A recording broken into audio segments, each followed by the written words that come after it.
वट सावित्री व्रत या बरसाए अमावस्या की कहानी। एक राजा हो जी के कोई भी संतान को नहीं, उन्हें सब निपुत्रियों बोला करता। बड़ा बड़ा पंडिता ने पूछो कि मेरा कोई संतान क्यों कौन हो रही, के कारण है, के दोष है। बोले तेरे संतान कुंडली में है ही कौन है, लेकिन एक कन्या लिखी है, वह तू यज्ञ होम अवन पूजा दान तप करेगो तो तेरे एक कन्या होगी। उनकी भी उम्र 12 ही साल है। बोले ठीक है, कम से कम एक कन्या हो जाओगी तो मेरो निपुत्रो नाम तो छूट जाओगे। तो कन्या जन्म ली, वो यज्ञ हवन पूजा करवाई पंडिता ने बुलाकर। तो कन्या जन्मने के बाद में वह कन्या थोड़ी थोड़ी बड़ी होने लगी। तो बचपन से ही वह शंकर पार्वती की पूजा करया करती।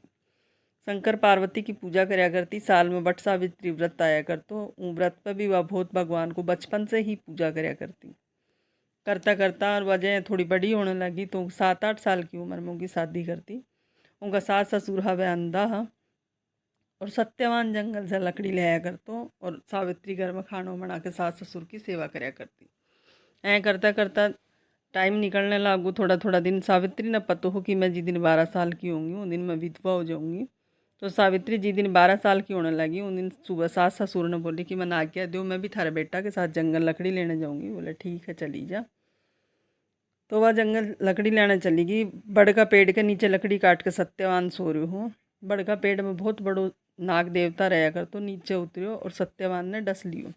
सत्यवान की मृत्यु होगी तो विलाप करने लगी। वठी से शंकर पार्वती जा रहा।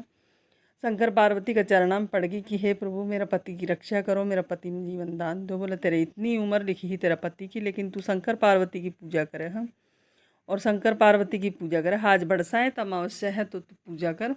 और बरसाए अमावस्या की पूजा करने लगी।